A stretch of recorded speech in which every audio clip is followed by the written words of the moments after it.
നമ്മുടെ മുഖ്യമന്ത്രി ജനങ്ങളെ ഒന്നും അറിയിക്കാതെ സുഖവാസത്തിന് പോയിരിക്കുകയാണ് വിദേശത്ത്. 16 ദിവസത്തെ യാത്രയാണ്. ദുബായ്, സിംഗപ്പൂർ, ഇന്തോനേഷ്യ, അവിടെയൊക്കെ അദ്ദേഹം കുടുംബവുമായി ഉല്ലസിച്ചിട്ട് വരും. പക്ഷെ ജനങ്ങളെ ഒന്നും അറിയിച്ചില്ല. അതൊരു മുഖ്യമന്ത്രിയുടെ ഒരു ഉത്തരവാദിത്വമല്ല. അദ്ദേഹം സാധാരണ ഒരു ഉദ്യോഗസ്ഥനൊന്നുമല്ല. എന്താണ്, കേരളത്തെ കയ്യിലുള്ള ഒരു മുഖ്യമന്ത്രിയാണ്. ഇപ്പം സുധാകരൻ ഒരു പ്രസ്താവന നടത്തിയിട്ടുണ്ടായി ഇതിനെ വിമർശിച്ചുകൊണ്ട്. ആലയിൽ നിന്ന് പശുക്കൾ ഇറങ്ങിപ്പോകുന്ന പോലെ പോകേണ്ട ആളാണോ മുഖ്യമന്ത്രി എന്നാണ് KPCC പ്രസിഡന്റ് ചോദിക്കുന്നത്. മുഖ്യമന്ത്രിയും കുടുംബാംഗങ്ങളും വിദേശയാത്ര ചെയ്യുന്നതിനെ നമ്മൾ വിമർശിക്കേണ്ട കാര്യമില്ല. അത് പുതിയ കാര്യവുമല്ല. പക്ഷേ അദ്ദേഹം വിദേശത്ത് പോകുമ്പോൾ എന്തിനു പോകുന്നു, ആർക്കാണ് തൻ്റെ അസാന്നിധ്യത്തിൽ മുഖ്യമന്ത്രിയുടെ ചുമതല? കാരണം ഒരു അഡ്മിനിസ്ട്രേറ്റീവ് ഹെഡ് എന്ന നിലയിൽ അദ്ദേഹം രാജ്യത്ത് നിന്ന് സംസ്ഥാനത്ത് നിന്ന് മാറി നിൽക്കുകയാണ്. അത് ഇന്ത്യക്ക് വെളിയിലുള്ള ഏതെങ്കിലും രാജ്യമാകട്ടെ, ഇന്തോനേഷ്യ ആകട്ടെ, സിംഗപ്പൂർ ആകട്ടെ, ദുബായ് ആകട്ടെ, അദ്ദേഹം പോകുന്നത് കുടുംബാംഗങ്ങളോടൊപ്പമാണ്. സ്വകാര്യ സന്ദർശനമാണ്, ഔദ്യോഗിക യാത്രയല്ല. അപ്പോൾ എന്തിനാണ് ഇന്ന് ഔദ്യോഗിക യാത്ര അല്ലെങ്കിൽ പോലും അദ്ദേഹത്തിൻ്റെ യാത്രയെക്കുറിച്ച് ജനങ്ങളെ അറിയിക്കേണ്ട ഒരു ഉത്തരവാദിത്വം, തീർച്ചയായും ഉത്തരവാദിത്വം ഉണ്ട്. അതൊരു ജനങ്ങളോടുള്ള ഒരു മര്യാദയാണ്. കാരണം മുഖ്യമന്ത്രിയെ കാണാനായിട്ട് അദ്ദേഹത്തെ സന്ദർശിക്കാൻ ഉദ്ദേശിക്കുന്ന ഒരുപാട് ആളുകളുണ്ട് ഈ കാലയളവിൽ. അവർക്ക് ആ ഇൻഫർമേഷൻ വേണം അദ്ദേഹം ഈ സ്ഥലത്തില്ല എന്നുള്ളത്. മാത്രമല്ല നേരത്തെയും മുഖ്യമന്ത്രിക്ക് നേരെ വലിയ രീതിയിലുള്ള ആരോപണങ്ങൾ ഉണ്ടായിരുന്നു. അദ്ദേഹത്തിന് വിദേശത്തിൽ പല രീതിയിലുള്ള ബിസിനസ്സുകളുണ്ട്. അപ്പം ഇങ്ങനെയൊക്കെയുള്ളൊരു സാഹചര്യം നിലനിൽക്കുമ്പോൾ തീർച്ചയായിട്ടും അദ്ദേഹം പറയണമായിരുന്നു എന്തിനു പോകുന്നു എന്നുള്ളത്. കാരണം അല്ലെങ്കിൽ അദ്ദേഹത്തിന് തന്നെയാണ് ഇത് തിരിച്ചടിയായിട്ട് വരിക. മുഖ്യമന്ത്രിയുടെ യാത്രകളെ നമ്മൾ ഒരു വിവാദമാക്കേണ്ട യാതൊരു കാര്യവുമില്ല. പക്ഷേ മുഖ്യമന്ത്രി എവിടെ പോകുമ്പോഴും അദ്ദേഹം 2 ദിവസത്തിലേറെ ഈ തിരുവനന്തപുരം വിട്ടു നിൽക്കുമ്പോഴും തിരുവനന്തപുരത്ത് നിന്ന് പുറത്തു പോകുമ്പോഴും അദ്ദേഹത്തിൻ്റെ ടൂർ പ്രോഗ്രാമിനെ കുറിച്ച് ജനങ്ങൾ അറിയണം. കാരണം മുഖ്യമന്ത്രി ജനങ്ങളുടെ മുഖ്യമന്ത്രിയാണ്. അപ്പോൾ ജനങ്ങളെ അറിയിച്ചുകൊണ്ടിരിക്കുക എന്ന് പറയുന്നത് ജനങ്ങളെ മാനിക്കുന്ന ഒരു ഭരണാധികാരിയുടെ ഉത്തരവാദിത്വമാണ്. അദ്ദേഹം ഒരു പാർട്ടിയുടെ മുഖ്യമന്ത്രി, പാർട്ടിയോട് മാത്രമേ എനിക്ക് ബാധ്യതയുള്ളൂ, അതുകൊണ്ട് പാർട്ടി ബോസിനെ അറിയിച്ചാൽ മതി എന്ന തരത്തിൽ ആകേണ്ട ഒരാളല്ല കേരള മുഖ്യമന്ത്രി. അപ്പോൾ കേരളത്തിലെ ജനങ്ങൾ അറിയണം മുഖ്യമന്ത്രി എവിടെ പോകുന്നു. അദ്ദേഹത്തിൻ്റെ കുടുംബാംഗങ്ങളുടെ കാര്യമൊന്നും ആർക്കും അറിയണ്ട, അങ്ങനെ അറിഞ്ഞിട്ട് വലിയ കാര്യവുമില്ല. അതേസമയത്ത് മുഖ്യമന്ത്രിയുടെ അസാന്നിധ്യം എന്ത് കൊണ്ട്, അദ്ദേഹം എവിടെയാണ് പോകുന്നത്, എന്താണ് അദ്ദേഹം പോകുന്നതിൻ്റെ ഉദ്ദേശം, ചിലപ്പോൾ ടൂർ പോവുകയായിരിക്കും, ആയിക്കോട്ടെ. പക്ഷേ കേന്ദ്രത്തിൻ്റെ അനുമതിയോടുകൂടിയാണ് അദ്ദേഹം പോയതെന്നാണ് കേൾക്കുന്നത്. അത് അല്ലാതെ പോകാൻ പറ്റില്ല. കേന്ദ്ര അനുമതിയോടെയാണ് പോയതെങ്കിലും, പിന്നെ മാത്രമല്ല വിദേശയാത്രയ്ക്കുള്ള ഫോറിൻ കറൻസി കേന്ദ്ര ഗവൺമെൻറ് അനുവദിച്ചിട്ടുണ്ടോ? അങ്ങനെയാണെങ്കിൽ അത് ഒഫീഷ്യൽ യാത്രയാണ്. ഒഫീഷ്യൽ യാത്രയാണെങ്കിൽ തീർച്ചയായിട്ടും ചുമതലകൾ ഔദ്യോഗികമായി തൻ്റെ സഹമന്ത്രിമാർക്കാർക്കെങ്കിലും കൈമാറണം. അദ്ദേഹത്തിൻ്റെ അസാന്നിധ്യത്തിൽ മന്ത്രിസഭാ യോഗം ചേരണമെങ്കിൽ അതിനകത്ത് മുഖ്യമന്ത്രി എന്ന നിലയിൽ സംസാരിക്കേണ്ട ഒരാളിന് ചുമതല കൊടുക്കണം. അതൊന്നും ചെയ്യാതെ അദ്ദേഹത്തിന്, അതുകൊണ്ടാണ് സുധാകരൻ പറഞ്ഞ ആനപ്പുറത്ത് ഇറങ്ങി പോകുന്നത് പോലെ പോകാനുള്ളതല്ല. ആനപ്പുറത്തിറങ്ങുന്നതിന് പോലും ആനയുടെ അനുവാദം ചോദിക്കണം. ആന കാലുപൊക്കി കൊടുത്താലല്ലേ ഇറങ്ങാൻ പറ്റൂ. ഇത് മുഖ്യമന്ത്രി ഒരു ദിവസം പുലർകാലത്ത് നെടുമ്പാശ്ശേരിയിൽ നിന്ന് 3-3:30 മണിക്ക് പ്ലെയിൻ കയറിയാൻ പോവുകയാണ്. രേവണ്ണയൊക്കെ പോയ പോലെ. അത് രേവണ്ണയുടെ മകൻ. അപ്പോൾ അതുപോലെ പോകാനുള്ള ആളല്ല. ഇത്രയോ ഇത് ഒളിച്ചോട്ടം പോലെ തോന്നരുതല്ല. പക്ഷേ ഇതിനെ ഇന്ന് EP ജയരാജൻ ന്യായീകരിച്ചിരിക്കുന്നുണ്ട്. പക്ഷേ EP ജയരാജൻ കാര്യം മനസ്സിലാക്കാതെയാണ് സംസാരിക്കുന്നത്. മുഖ്യമന്ത്രി പോയതിനെയല്ല ജനങ്ങൾ വിമർശിക്കുന്നത്, മുഖ്യമന്ത്രി പോയ ആ രീതിയെയാണ്. മുഖ്യമന്ത്രി പോകുമ്പോൾ ഉത്തരവാദിത്വത്തോടെ പോകണം, ചുമതലകൾ ഏൽപ്പിക്കേണ്ട ആളുകളെ ഏൽപ്പിക്കണം. അദ്ദേഹത്തിൻ്റെ അസാന്നിധ്യത്തിൽ അദ്ദേഹം ചെയ്യേണ്ടിയിരുന്ന ജോലികൾ നിർവഹിക്കാൻ ആരാണ് ചുമതലപ്പെട്ട ആൾ? ഒരു ചാർജ് ഏറ്റെടുത്ത മന്ത്രിയെ കാണേണ്ട കാര്യമുണ്ടാവും. ഇവിടുത്തെ അഡ്മിനിസ്ട്രേഷൻ മുഖ്യമന്ത്രിയുടെ അസാന്നിധ്യത്തിൽ നിശ്ചലമാകാൻ പാടില്ലല്ലോ. അങ്ങനെ ഒരു സിറ്റുവേഷൻ, പോലീസ് മന്ത്രിയാണ് അദ്ദേഹം. പോലീസ് ഒരു ലോ ആൻഡ് ഓർഡർ പ്രോബ്ലം സംസ്ഥാനത്തുണ്ടായാൽ ആർക്കായിരിക്കും ചുമതല? വല്ല ഡീലും ബിസിനസ് ഡീലും ഉറപ്പിക്കാനാണോ മുഖ്യമന്ത്രി? അതൊന്നും നമുക്കറിയില്ല. അദ്ദേഹത്തിന് കിംവദന്തികൾ വരുന്നുണ്ട്. അത് വരും. അത് ഇങ്ങനെ കാര്യം പറയാതെ പോകുന്നതുകൊണ്ട് ഇങ്ങനെ വരും. ഇത് മാത്രമല്ല, അദ്ദേഹം തിരിച്ചു വന്നാൽ ഉടനെ ലോക കേരള സഭ തിരുവനന്തപുരത്ത് നടക്കാൻ പോവുകയാണ്. 3 ദിവസം അദ്ദേഹം തിരിച്ചു വന്നാൽ ഉടനെ നടക്കുന്നതാണ്, ജൂൺ 2nd വീക്കിൽ.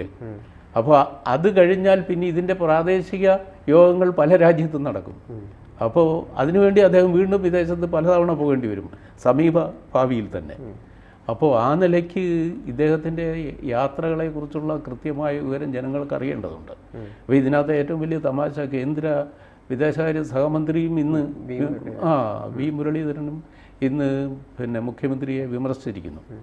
അപ്പോൾ കേന്ദ്ര വിദേശകാര്യ സഹമന്ത്രിക്ക് പോലും കേരള മുഖ്യമന്ത്രിയുടെ വിദേശയാത്രയെക്കുറിച്ച് അജ്ഞാതമാണ്. അതൊരു വളരെ പരിഹാസകരമായൊരു അവസ്ഥാവിശേഷമാണ്.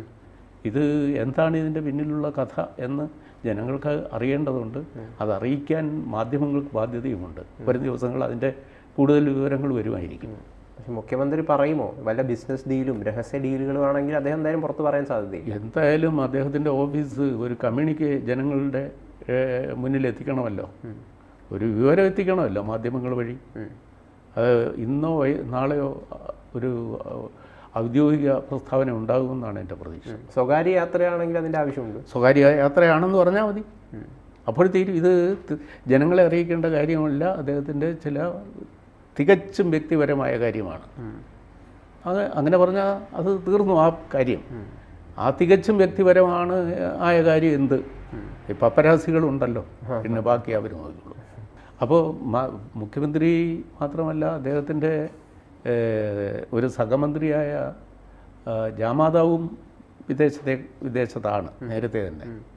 അപ്പം 2 പേര് മന്ത്രിസഭയിലെ 2 പേരാണ്, തലവനും ഒരു മന്ത്രിയുമാണ് അകത്ത് പോയേക്കുന്നത്. അപ്പോൾ ഏകദേശം ഭരണ പ്രവർത്തനങ്ങളുടെ പ്രധാനപ്പെട്ട 2 വ്യക്തികളാണ് പോയേക്കുന്നത്. അതെ അതെ അതെ. അപ്പോൾ അത് കേരളത്തിൻ്റെ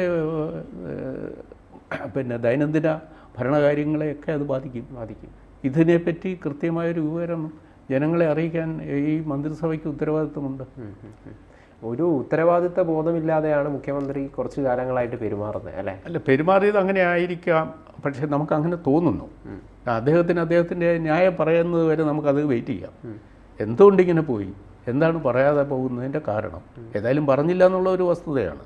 പക്ഷെ അറിയേണ്ടതുണ്ട്, അറിയിക്കേണ്ടതുണ്ട്. ജനങ്ങൾക്ക് അറിയാനുള്ള ആഗ്രഹമുണ്ട്. അതുകൊണ്ടാണല്ലോ നമ്മൾ ഈ വിഷയം ഇങ്ങനെ ചർച്ച ചെയ്യുന്നത്.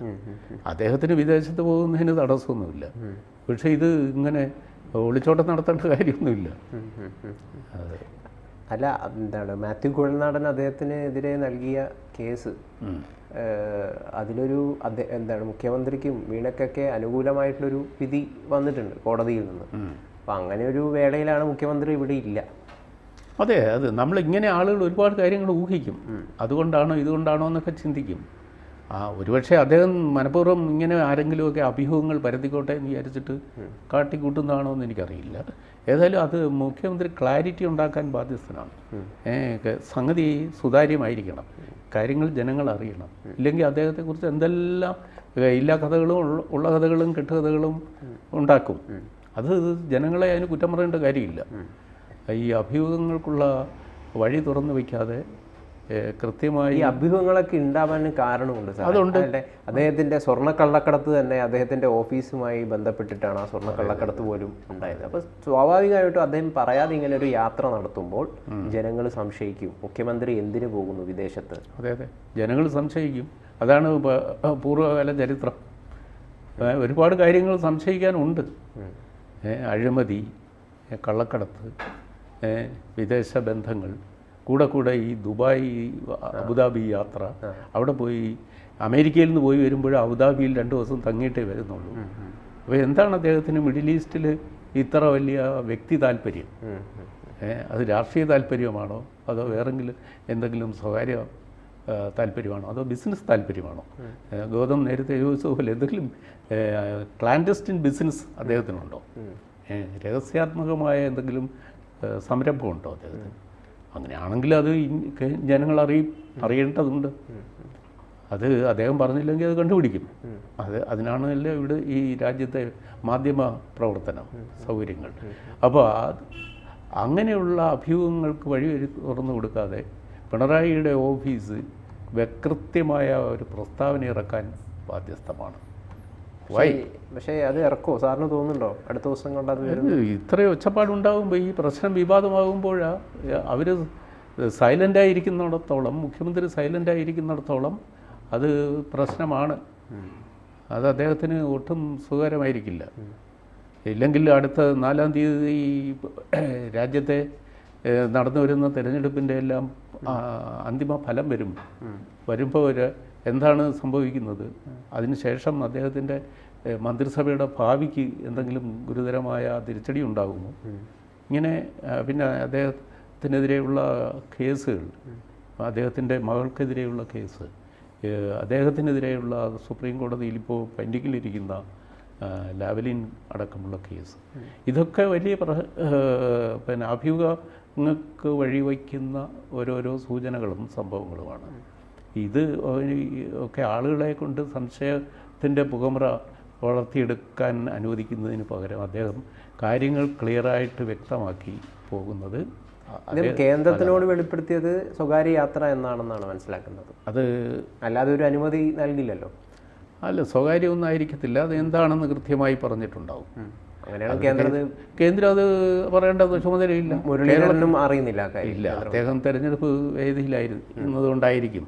പക്ഷേ അദ്ദേഹം ഇതിനെ മുഖ്യമന്ത്രി വിമർശിക്കാനുള്ള ഒരു ആയുധമാക്കുന്നതിന് മുമ്പ് ഇത് ഞാനും കൂടെ അറിയേണ്ട ഒരു കാര്യമാണല്ലോ എന്നുള്ള ബോധം അദ്ദേഹത്തിന് ഉണ്ടാകേണ്ടതായിരുന്നു.